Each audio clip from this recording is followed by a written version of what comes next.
we're so glad you're here. So let's get started. First, I will introduce you to Katie Tamony.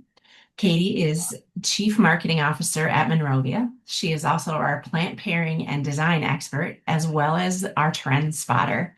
She brings us insights into the wonderful ways that we can enjoy our outdoor spaces.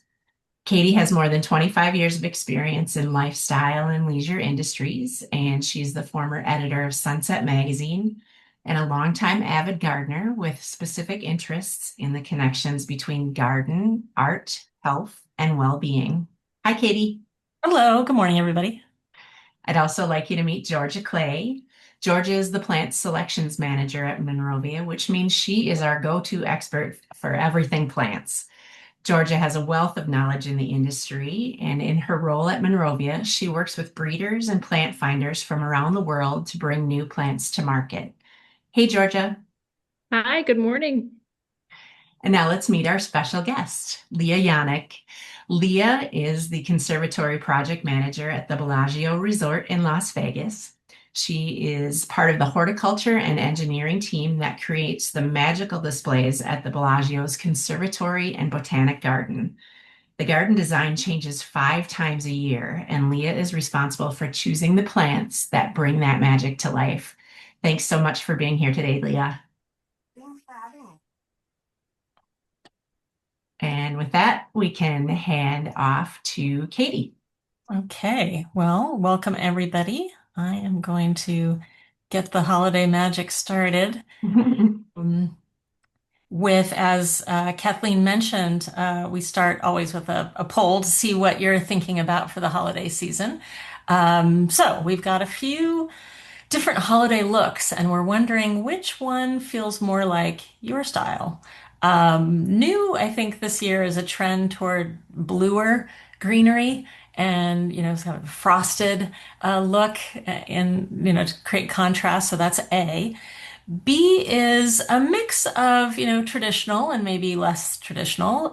You've got, beautiful dwarf Alberta spruce and some a drymies, but then you also have heuchera with this pop of fun color and a grass there. And then on the right, the far right under C is really thinking about a mix of greeneries and textures. And yes, there's a little bit of color there tucked in with the hellebore, but really it's all about, greens. So wondering what suits you this season, what feels most like you. And wow, it's clear that we like the mix of greenery on the end there with a little bit of pine cone um, as an accent. Not surprising. Looks like we've got 244 people attending right now this morning, and we've got about 80% of you have responded. And yeah, the runaway hit is the container C, that mix of greenery. Fun idea, isn't it? To combine all that texture and wrap it up in a bow with the pine cones and a little bit of hellebore sneaking in. That's great. Okay. Share the results so you can see. So a little inspiration um, for your, oops, moving ahead here, for your holiday container. Other inspiration for your holiday displays is coming to us this morning from Lea. So we are going to start our conversation talking about how she and her team create really inspiring masterpieces, really, in such a large space. And Lea, let's just do a volume check right now on so we make sure that we can hear you. Hi, are you able to hear me? It's a little faint. I don't know if you can lean forward into your microphone, maybe. Let's see. Um,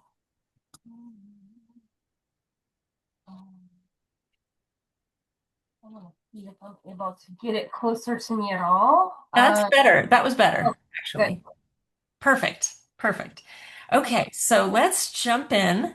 Um, I'm curious what I'm looking at this under this backdrop. This is the conservatory, obviously. And what's the display going on in this picture? This This photo right here is a photo of a fall display, the harvest display that we call it, back from I think 2 years ago. It was an enchanted forest theme. Hmm. I love the bridge with the wood underneath. That's amazing. So Yeah, you're not doing this all by yourself. Tell us about your team. yeah, I'm not. I mean, we do. We have 14,000 square feet of garden that we manage, and a full time. There's myself on property, and I have a lead gardener, and then I have 9 gardeners working on the garden exclusively every day. This is their job. Wow. As you saw from that first picture, and you'll see going forward, our themes of our gardens play out through really large oversized props and things like that that we have fabricated and custom fabricated for us.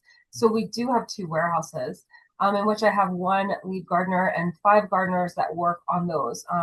They handle a lot of refurbishment and silk, or quite a few even, preserved materials that they create different displays that go into the garden. Wow. A production. Let's get into it. So you mentioned it's about 14,000 square feet, and it's toured constantly. There's always people visiting. That is true. The conservatory is 14,000 square feet of garden. It's broken into 4 beds, and there are perimeter beds that go completely around the room. So we treat all of them as our canvas as we display our theme for the seasons, and use every bit of it to try and immerse guests in the experience. We change it 5 times a year. So it's basically sticking with the 4 seasons. And then Lunar New Year is a really big for the casino. We have a lot of Asian guests that visit us, so that is a theme that is a fan favorite. Uh-huh. But we do see about 15 to 20,000 visitors per day.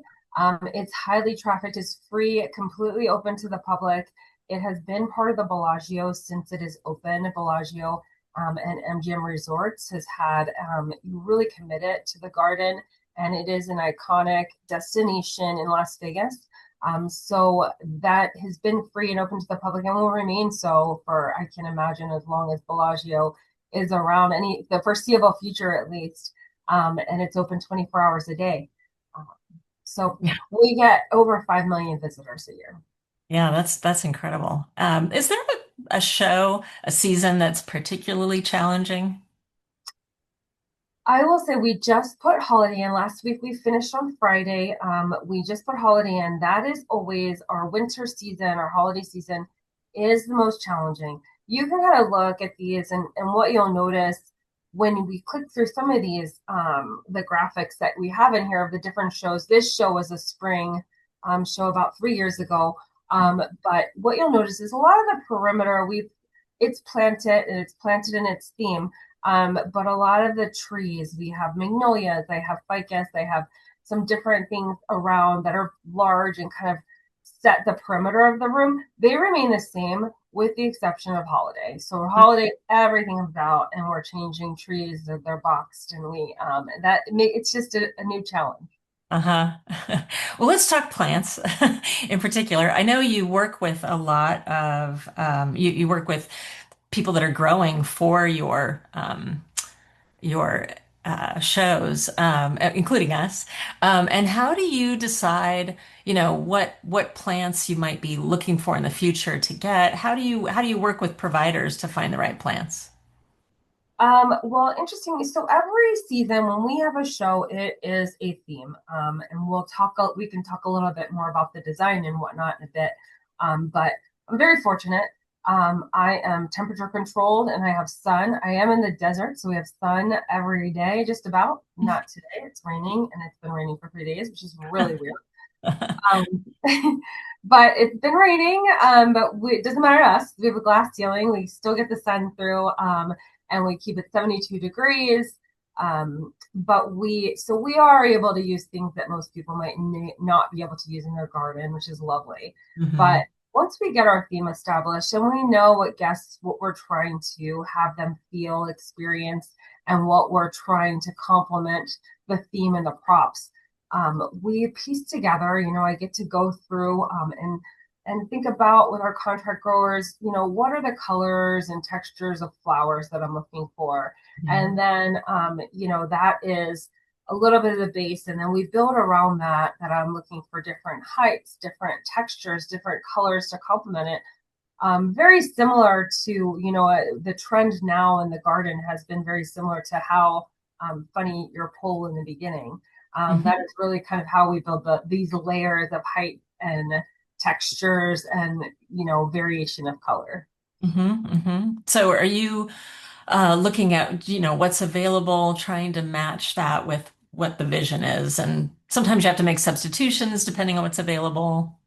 Absolutely. Yeah. We start with kind of the basics. There's always for us anyway, not I shouldn't say always because it varies, but for us in fall, I'm always going to have a variety of mums. In spring, I'm always going to have a variety of tulips. In holiday, I'm always going to have a variety of poinsettias. But it's really the rest of the texture that brings it to life. So, these great like junipers or spruce, or whether we're creating this lush, jungle with some, more tropical and monsteras and like whatever we're trying to make you feel, what are the layers that we can do that with.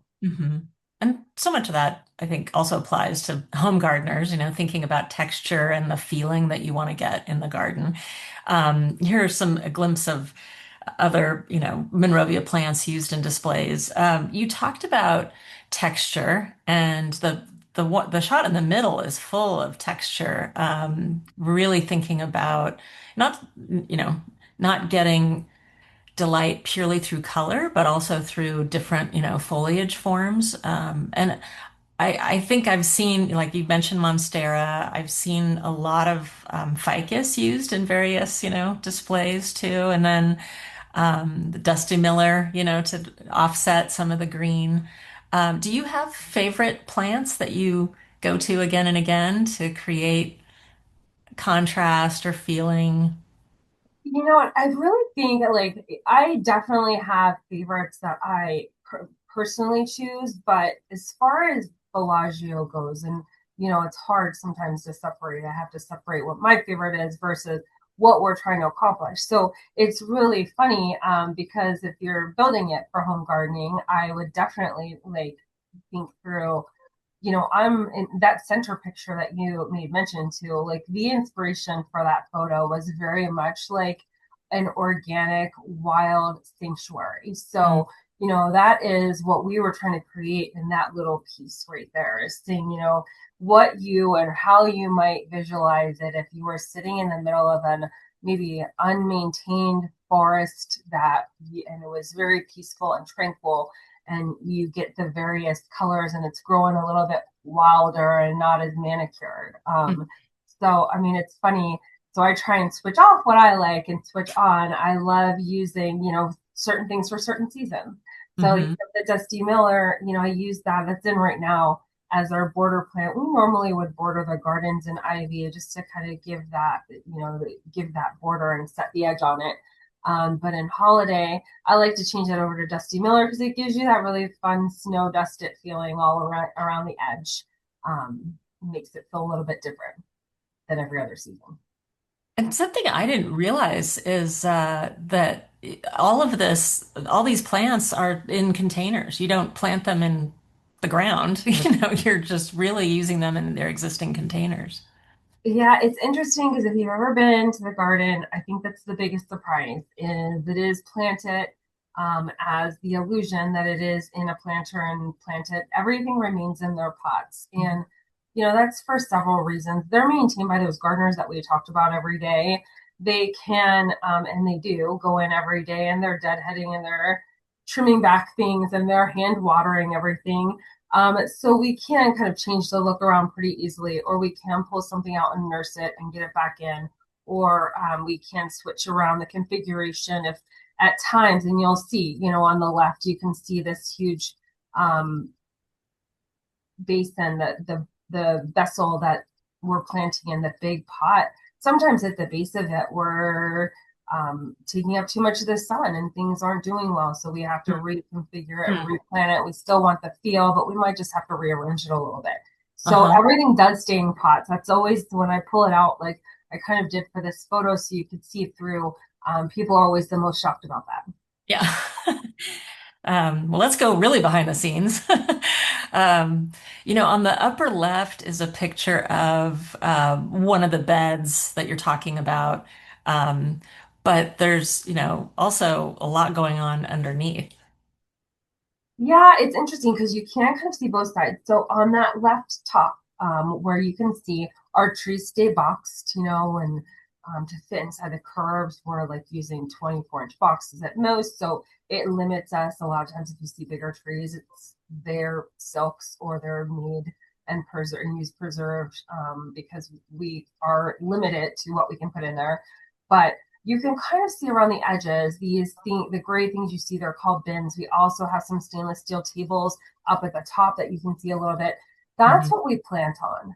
And underneath these are what you can see the legs of on the picture below it, the steel kind of Y looking thing you see there. They're 5-foot tall steel tables. And when you look at the beds, if we had emptied them out inside the conservatory, you would just be looking down into an 8-foot hole into the basement, which is the area you kind of see on the right two pictures. And you climb under there and you're walking under these 7-foot tables. And that's where we run all the filtration and the pumps for water features, waterfalls, ponds. We also run electric. The water comes up through there.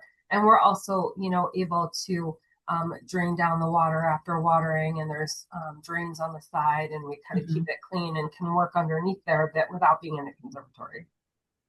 Yeah, because I can imagine it would be if you didn't have all that drainage and you're trying to take care of these plants, it would get pretty messy. So this helps you keep it clean. It's fascinating actually to see what's underneath this.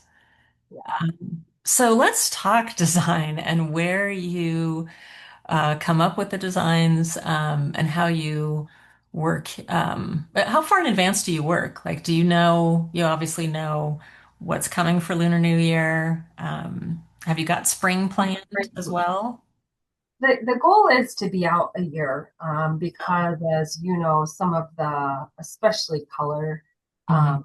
any of the flowering things, they're pointing when you're ordering, 100,000 poinsettias for the year, it's kind of planned in advance. And we contract with someone and they plot out that land and they grow those for us. But the designer, we work with a designer. He's been doing it for over 10 years now for the conservatory. There have been others before him. He's a fairly famous event space and florist and event designer. His name is Mr. Ed Libby. He does celebrity bashes and, works in royalty. He's over in India now, but one of his favorite projects is to design the conservatory, and he really plans out and puts together the presentation that says, the one that you're looking at right now, he says, we're going to do a surrealist summer. It's a surreal exhibit. So everything, he talks about what you should, he gives a digital rendering, which is, we'll look at. But yeah, you can. So these are digital renderings of spring last year. This one was the birds and the bees, as you can kind of see bees and birds represented, but he gives you a real feeling of, he wants this to be a very colorful spring, and it should feel like you're in a southern garden. And so he uses all the words and the sights and the sounds, and the goal is to match his design. One of the things that he doesn't really lay out is the plant material and the plantings. So we take our lead from his design, trying to match and make sure we bring out and do justice to his design. So this is his digital plan, and then here's what you actually created Yeah. with the plants. So sometimes you make choices, maybe you'll make different color choices or you'll add color and play, tell us a bit about some of the things that you might change. Yeah, absolutely. So a lot of the things, many of the things end up being the plantings, how we landscape it. For various reasons. You'll see some of his digital renderings have trees that just aren't possible, so we have to be creative. to me, I would 100% have everything live in this room if it could happen. There are times that he wants massive, you know, trees and branches that obviously have no way for me to get dirt around and plant them. So we have to, we hopefully do a good job of making sure we're not trying to confuse or trick you into putting, faux materials places. You should be very aware of what we did, that we added in as a prop, and where the garden begins and it's planted. But a lot of times, to not take away in his digital renderings from what he's trying to create prop wise, we make the decisions here on property with the gardeners and the lead gardeners and myself on how we're planting it and landscaping it to make you feel the way that he was intending for you to feel. Here's a great example of the rendering is on the left and what you actually created is on the right. And you can see, some of the adjustments, but really keeping with a lot of the original idea. Yeah, the goal is to try and, get across. He wanted, a very surreal or very serene kind of feeling of a garden with this beautiful handmade pottery. And so we added some additional color and a lot more lush greenery to bring it to life and make it feel like this serene experience he was going for. I'm going to jump in with a question. We had one of the attendees was wondering, how long does it take from when you start planting until the display is finished? So interestingly, I do think we have some slides on this too, is you can see it is a huge process. It's a huge, there you go. That's exactly what I was about to talk about was, we start a year out with ordering plant material, working with fabricators, as you can see on some of the things being built on the left. Some of these things are huge. They don't look as big when you get them in the rooms. My ceiling is 52 feet high. So I put things in there that are 30 feet tall, and it still looks kind of lost in there, like it doesn't come anywhere close to the ceiling. But once we start, we close down on a Sunday. And it's very carefully, a big part of what I do is I plan starting on the Sunday at midnight, working all the way through until Friday at 5. It's 6 days of working 24/7 to get this completed. And believe it or not, the last thing we do is plant. So we start by emptying out. The first 2 days is really emptying it down to those beds that you saw earlier, empty with the tables on there. We build in with the props, and then the final step is the planting and putting the tow rails back on and getting on with our day. But we do that for all 4 beds, and all in it takes 6 days to take it out and put it back in and open it back up again. I mean, just looking at this list just makes me, wow, it's very orchestrated, and you've got to do certain things, first before you can, like you said, add the plants. The plants are sort of the frosting on the cake, I guess. You've got to get the structure in place. Does this schedule, it's always basically 6 days? Like it always has to be done? We're always 6 days. We try and avoid as much of the weekend as we can, because one of the things is the casino, we don't ever close down. So while we close the room down, it's just stanchion. So you can see in it the entire time. It's a stanchion. There are many people who visit. When you look at our website, it tells you each show and the dates that it run, and it has a week of a dark days. And those dark days are the days that we're building it. People who are, big fans and come to watch it, they know when that is, and many of them come during that time period to watch it specifically, because every day you come down, you'll see a huge difference in 24 hours what we accomplished. So to watch it being built is very fun. But we try and stay away from the weekends as much as possible. So we close down on that Sunday. Sunday's a travel day for a lot of folks. So, and then we get it open by Friday. Wow. And it takes a village to create this. You've got a lot of engineers and, like you said, outside fabricators, heavy equipment coming in. But I think this is interesting too, a glimpse of it's when it's really stripped down before you start your next show, and you just have the Yeah, these are those, if you can see on that bottom picture, those are those steel tables. They're 5 feet tall. Mhm. You can kind of see on that top picture around the edges where you see those aluminum tables. Those are what we put down to plan on, because it brings it up to, like, this is the start of a mountain over here on the left. Mm. It brings the plants just to the base of that mountain so that you can, everything looks like it's planted in. It gives you enough, a good illusion, but so many of these things are 1,000 pounds, 600, 700, pounds that go in. So we do bring in a ton of extra staff. We work very closely with our engineering department, plumbers, electricians, and we bring in 2 cranes and 6 boom lifts and about 8 forklifts, and everybody. One of the reasons it's scheduled so carefully is because, as in any project, it's many things are dependent. Just giving you an idea of the steps that it takes for us to remove a ficus tree from our perimeter bed. Our horticulture team comes in and takes all the plantings out around it. They'll go ahead and use a crane to lift out the box and bring it outside. We can go ahead and then we bring in our tree stand that goes in there, and horticulture can go ahead and put a tree in it. And then engineering, before we take it off the crane, has to bolt that stand down and run the electric before we go ahead and come back in and put the aluminum tables around it, and we can plant it. It's so many steps just to put a simple tree in. So it involves very careful planning to make sure we have the right people at the right times. Yeah. Was there another question, Kathleen? Yeah, a couple of questions coming in. What is the largest tree that you can bring inside? Do you know? Well, like I said, we kind of have to, we can't bring anything larger. It has to be able to, and this, obviously varies per tree.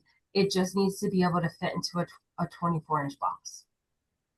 Great. So, and just because, we have done some larger palms. It takes some risk. It takes some work to disguise the box if you're doing that. I need to go ahead and plant ivy and plant around it to build up to it. It can be done. But also once you get there, it starts to get really heavy. So you have to be careful where you can put it. If anything, one of the first things I learned about cranes are, cranes that can carry, 11,000 pounds, can only do so for, 10 feet. So if I needed to go further out to the perimeter, it can only be like 2,000 pounds. So that prohibits me. The box size prohibits me, and then just the delicate needs and to transport any kind of tree specimens of that size is always prohibitive too. Absolutely. Oops, jumping far ahead. So more on the installation. You even have ponds, from time to time. We do. And we can build ponds any shape. You can see them kind of putting it together on the right-hand side and getting it ready. We work with, one of the great benefits I have is at the Bellagio has a team who runs our what we call front feature, but it's the Bellagio fountains. There are divers, plumbers. They do all of the pond structuring. It is built with siding that you can put in any shape or size you want. They drop a liner in and they plumb it with the pumps to keep it clean and the water moving. They can add waterfalls for us. They can add fountains for us. So it is a great luxury that I have that team at my disposal right next door. That we do bring in all kinds of the different trades to make it happen. And this is the setup of, I think, last year's Lunar New Year? Yeah, last year's in the bottom left. The other two are last summer. Okay. A little fun woodland creatures, but you can see a little more about how even in the picture with the roses, we even, like you said, we can add ponds. We can add pathways through it. So that sun riser sits right on those tables. We build a path, build some railings on it, and you can walk through our garden, where a path might not exist before. Yeah, the bottom left-hand side is our Lunar New Year display. And that one's really fun. We get to do a little bit different. One of the really unique things, in addition to the bromeliads and some of the other fun, you know, Japanese palms and things like that that we use. We get to use water plant on that display, so that's really fun to do. Different. So I think, you know, a big thing that we've talked about is that idea of figuring out what do you want people to experience when they see these displays, and there's always got to be some kind of like wow factor, I guess, in what you're creating. Is that primarily through color that you're achieving that, or is it really the, you know, surprise and delight? It also has to do with, you know, sizes, surprising, you know, things popping out in unexpected sizes. What else do you kind of think about when you are trying to create that surprise and delight? I think that you hit the nail on the head on a couple of things. Some of it is the colors. Some of it we make sure that we, you know, label some of the plant material because it might be something that they would never see. Some we do not. You know, I don't because I don't. I think it more takes away from people know what the tulips are. I don't feel like I need to. But it is fun that if we put more rare things in, that let people know what they are so they can do their research. We love to create things like you see here, some of the larger scale things, so that you can't ever take in the whole piece at once. You have to kind of explore and feel like you're walking through a garden. And in a relatively small space, you know, if you go out and you can create these things over acres and acres that you walk around and you can walk for miles through some botanical gardens that I've been to. But it's a relatively small space with large gardens that we managed to hopefully give the illusion of walking through and discovering something new or interesting around each turn. Yeah. Is that a teapot in the upper left? We did a couple of years back, we did a theme called Tea and Tulips. And so with each bed, the design of the plant material was designed, each one was a different tea. So what you what the garden you're looking at right there, the teapot that was chamomile. So everything had to feel very chamomile about that, and that was kind of the inspiration for choosing plant materials, which is a very different inspiration to have. You know, it's not often that you're going to say, "I want my garden to feel like chamomile." And then this was a garden party, and you really created this jungle kind of feeling, very tropical. Yeah, this was a jungle theme, and it was wonderful. One of the things that was introduced, I think this was the very first one, is it's the garden table. So we have it every season now. We used to take the holiday off, but we have one this year for the first time. But the garden table is an experience that is built somewhere inside the garden where you can go inside and you can have a meal. Reservations are taken on a time. There's certain times, and the food is tailored to each season. So, you know, you can have brunch or breakfast, and there's a prefixed menu that comes from either Sidell's or Michael Mina, depending, or, you know, Lunar New Year often comes from our Asian offerings like noodles or. Wow, to get the full It's a experience. really amazing experience, yeah. So now that we know what goes into the shows, what's behind the scenes, let's talk holiday and what you've got going on this year, and then how people could maybe translate some of that to their holiday displays. So the theme this year, tell us about that. This year, the theme is called All Aboard for Holiday Bells and Whistles. So, holiday, you know, it's its own theme. So, I mean, it is called holiday and it can be the winter theme because we don't have to make it a holiday theme. It's just what everybody wants and what we love to do.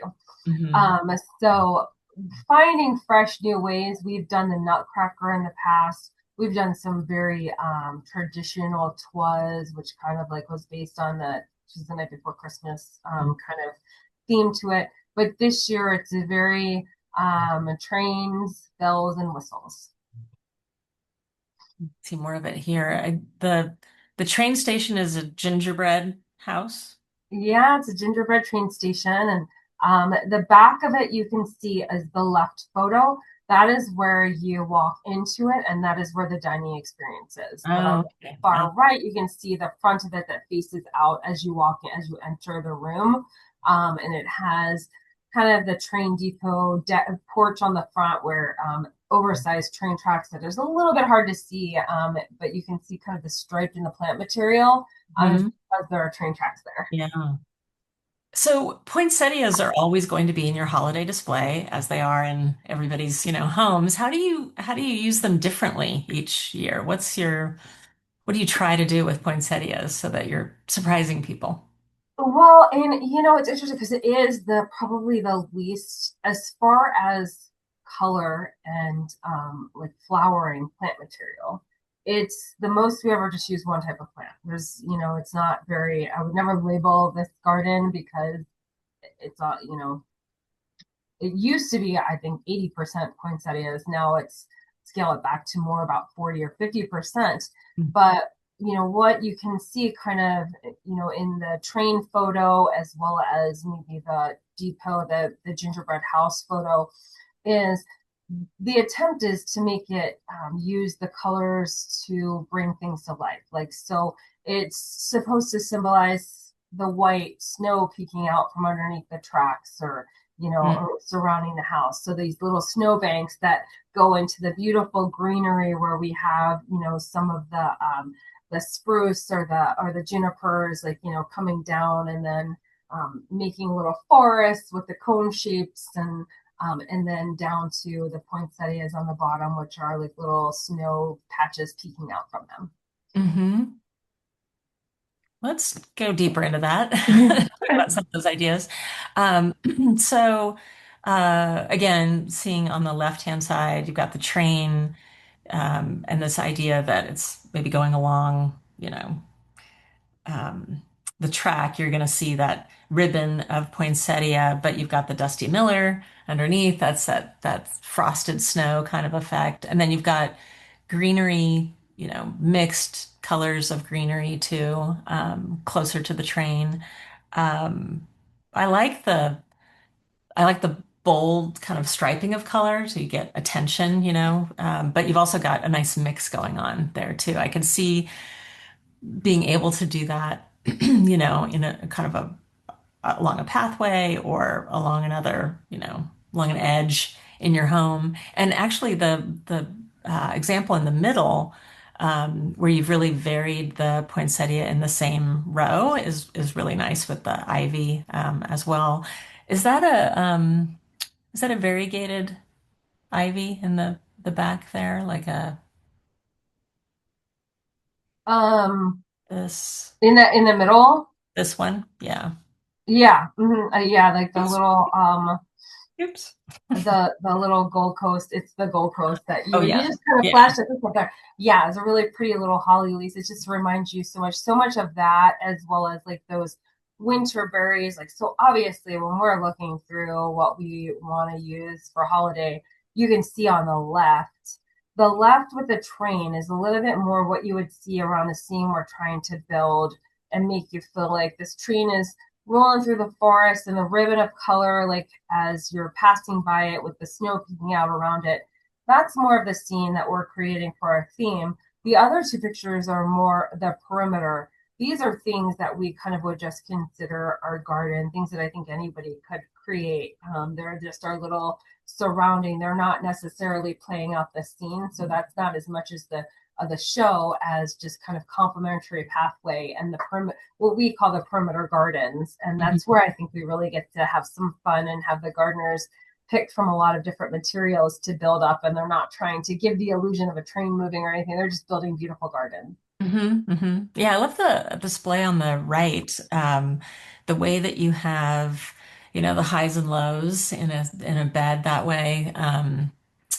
You've got the kind of strong statement. What is this in the back that you have? Those I think are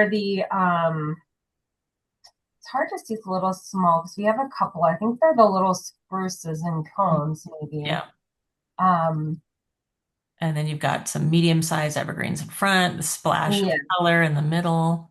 Uh, yeah, and it's interesting too, because I feel like this is where while the others are the kind of the big frame showpiece. I think myself and the gardeners always enjoy creating these perimeter beds because you have a little bit more freedom to be creative, and you're not trying to build it around a prop. You're just trying to build really beautiful gardens. And this has been more of a trend. I think that years ago, when I first came in, I think the trend was kind of like this color blocked field of color with perimeters built around it. And now it's turned into this more organic, flowing highs and lows and peaks and valleys of different textures and colors. So I think it's super fun for me. I enjoy it. Kathleen, we had a couple questions to come in. First of all, I love the term setting the edge, and I love the Dusty Miller along there. I think that's a great tip. One of the questions we had was just how do you maintain the color and keep things looking nice with the long extended time that you have? And lots of questions around that with poinsettia too. Well, and it is because, poinsettia is the great like mystery of this tropical plant that lands itself in the winter.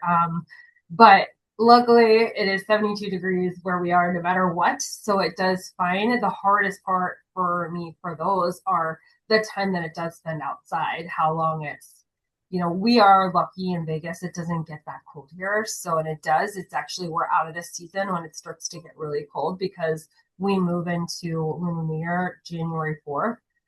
So it's not that cold here yet. Unpacking, we do lose some to just frost. It's kind of cold out right now, so it's a struggle. The truth of it is that that's why they're in pots, because we do have struggles at times, whatever they might be, whether it be like infection or just frost. It got frost, we didn't see it. It declines really fast. We are able to take it out if possible, nurse it. If not, I see that so many of your questions are this, so I'll answer now. If not, we have several things. So we have a compost program with the city. We do have green waste where they come out of the pot, they go into green waste. The city uses them for compost to take care of our parks around town. We also, we do reuse it. So while we here at the conservatory and my team, we have kind of the most dedicated garden space. There is space all over. We have my partners, Trenton, and the guys that run the rest of the interior and exterior. They are always taking things that might not work in our garden. I just gave them a whole handful of crotons because I'm not going to use them for this season, but I had them left over. They're going to go ahead and use them in the mansions and other high touch areas or trees that might come out and you might see being used elsewhere. But then at times as well, if it's, it's something beautiful and it's going to live, we love to open it up. And we have a big area designated for an employee sale. We let our employees buy them for a very reasonable price, so much cheaper than you would ever get them when you go out. And we take all that money and we donate it to our foundation. Yeah. So there's really three things that happen when we take them out. Yeah. Well, let's talk about what plants you might be bringing home or you can bring home to your holiday displays this season that help give some of those same effects that we've been talking about, Leah's been talking about. So I'm going to turn this now over to Georgia to take us through a couple of these key plants for the season. Yeah, well, I'll talk about the one that we were just discussing a little bit is the Gold Coast English holly. That was in one of the photos from the Bellagio that Lea showed. This is a traditional holly leaf, but with that really bright, festive yellow edge. It's just a really beautiful, bright spot in the garden year round because it is evergreen, but especially during the holidays, it just brings something really special. This is a male holly. And so, every English holly that is a female that's going to produce your berries that you so often think about for the holidays needs a male pollinator. So why not bring in a male pollinator that's this lovely, beautiful, vibrant, bright pop of color in the garden. It's quite well behaved as well, so it's only going to be about 6 feet tall by 6 feet wide or so in total. And then next is Little Rick Mugo Pine. This was selected at our Oregon nursery by, you might guess, somebody named Rick. Um, Mugos tend to brown out in the winter, so if you're especially looking to plant during the holiday season, a lot of Mugo pines can go a little bit brown. But what we noticed with this selection was that it stays a super deep, nice green all throughout the winter. So after, years of testing and trialing, we found that to be true throughout the country. So we love that. So during the holidays, you get that really nice, rich, vibrant green without that browning effect. So Mugo pines are great for texture, and they're going to get about 4 to 5 feet tall and wide, so a nice, reasonable size. Another fantastic evergreen shrub for the winter season is Yuletide Camellia. I think this is one of the best holiday plants. It has that beautiful bright red flower. November, December, January, even into February. It is the peak holiday. You get it through Thanksgiving all the way into the new year. So a fabulous plant to bring some flowers and that nice red to the holiday landscape.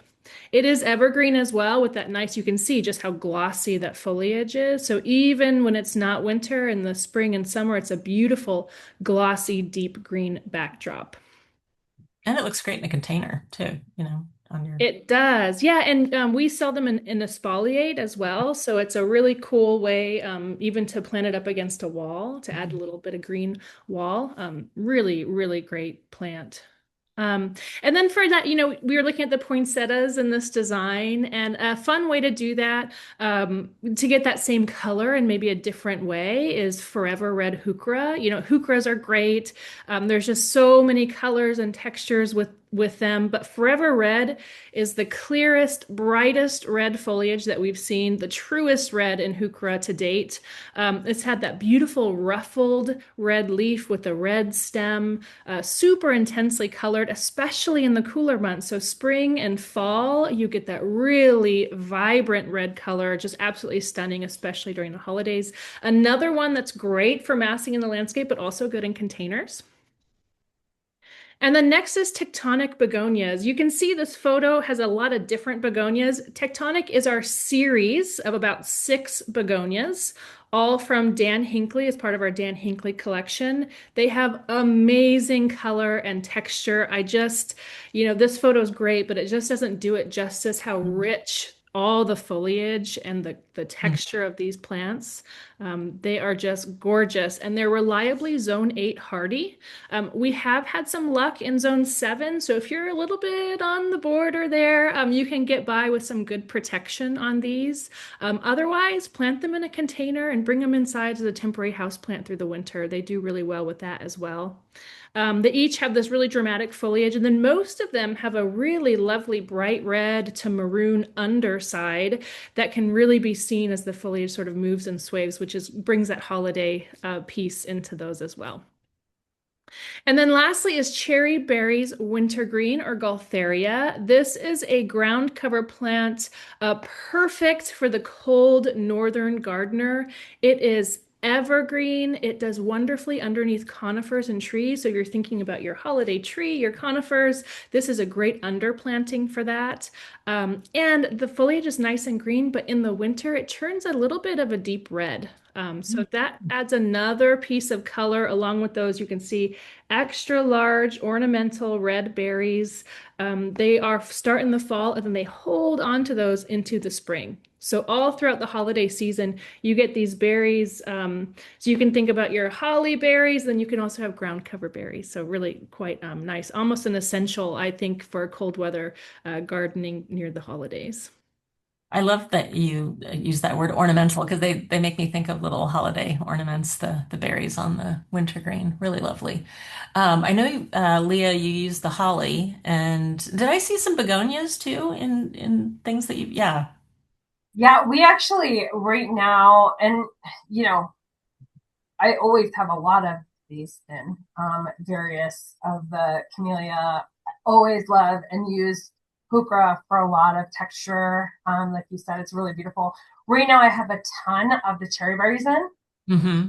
They're beautiful because it is one of those, around, especially around the wheels and props. Like it's a great base that has that pop of the color ornament and the berries. It's really pretty. And we do have a bunch of the Gold Coast in. Mm-hmm. But throughout the seasons, and we do have some begonia in right now, I think, and I use it a little bit more often, even in some of the spring and spring season and summer season. Sure. But yeah, all of these are very much favorites. That's great. Great to hear. So, we had our poll at the very beginning asking, about holiday looks, and these are, I'd call them, pretty untraditional ideas. But offering, if you want to have something a little bit different, like the container on the left, Georgia has that the drymies, the mountain pepper. That's kind of that's a fun gift plant too. I'm talking about this one right here. Has those really, really wonderful red stems. It's a great gift for somebody that's a cook because you can actually use the leaves as like a spicy pepper in stir fries. Those are really fun. That's another Dan Hinckley plant that's a favorite. And it's really unusual to see that with the dwarf Alberta spruce in a holiday container. So a lot of fun with that one.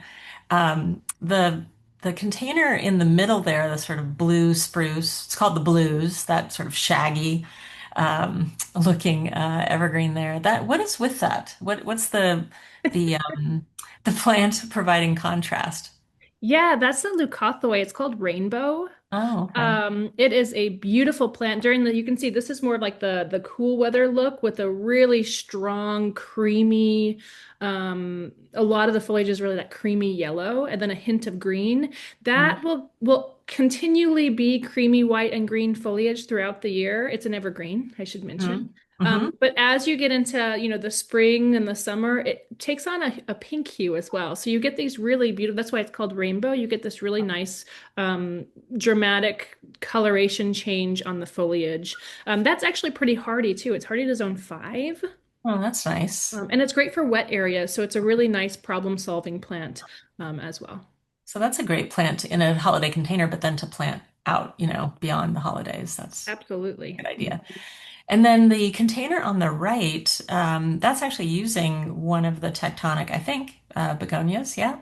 It is, yeah. Tectonic magma is in there. Wow. You can see it's sort of that little pop of red that you can see in between Right. the pine and the Underneath the carrot. leaf there. Yeah. Really nice. Yeah, and that's what I mean by those undersides being that maroon. It really does play a role in the overall look. And magma is really cool because it almost is metallic. The foliage is such a deep, dark green. It takes a metallic hue and then pair that with that burgundy red of the undersides and also of the stem. And it's just a really cool way to incorporate that holiday red into your containers.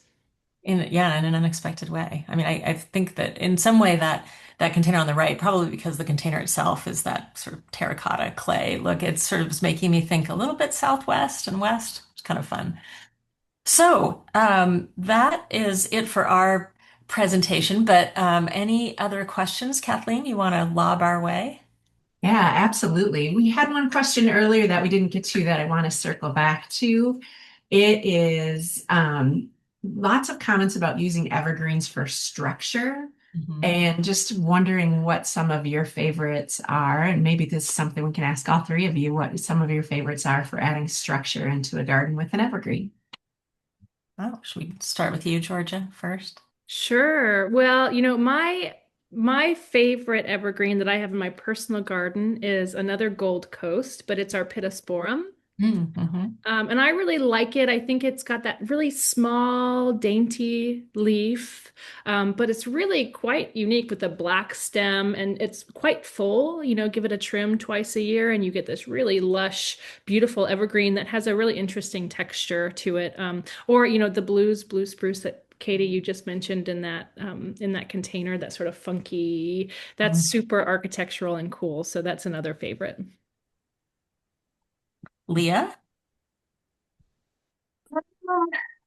Yeah, I was trying to think I feel like you hit on so many of my favorites. I get to use such a variety. I feel like I'm so lucky. It's hard to pick a favorite. I do love my favorite right at the moment are all the little dwarf spruces. I love them so much. I think they add such a texture and a cool little vibe for any holiday. I think it just comes across holiday if you add them to flowers or but I guess really depends on the season because some of the things I do love. Mm. I love some unexpected things, like using things that might not feel seasonal to you, or in a normal, like when I said when you put up the display of your various materials, I love using unexpected things. Like I would use all of those together and just say, Mm-hmm. and sometimes it doesn't seem like it would make sense. So I love grabbing some, especially the evergreen stuff that you know, we're not having to maintain and change and nurse often. So it's always such a fun. I hate when they call it filler because I think it makes up it's kind of the personality. Mm-hmm. Yeah, I love I'm into blues right now. The blue spruce is one, but also the blue spruce behind you, Kathleen, that we Yep. can glimpse. Um, so I love anything blue. I love the icy blue juniper that we have. That's kind of a ground cover juniper that is, I think, a really great container surprise. And I was never a fan of junipers before.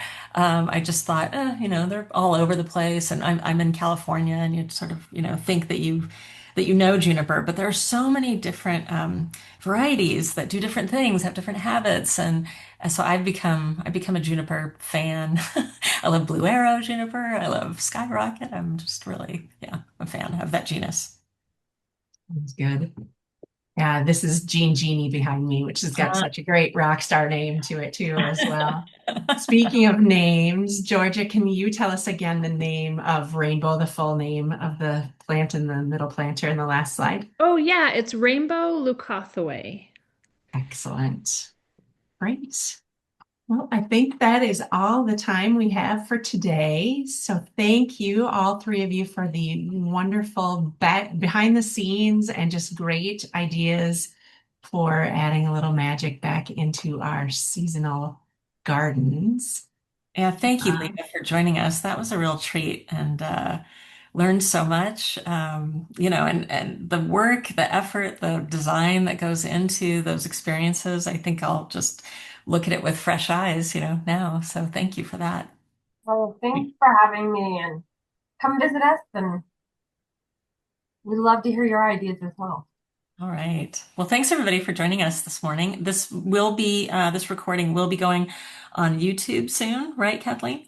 Absolutely. And you will be getting a link if you have registered and are listening right now. You'll get a link with more plant information and a link that will take you to the YouTube channel, which will have this discussion on it if you want to refer back to anything. All Thanks, right. everybody. Thank you. Have a good Thank holiday you. season. Bye.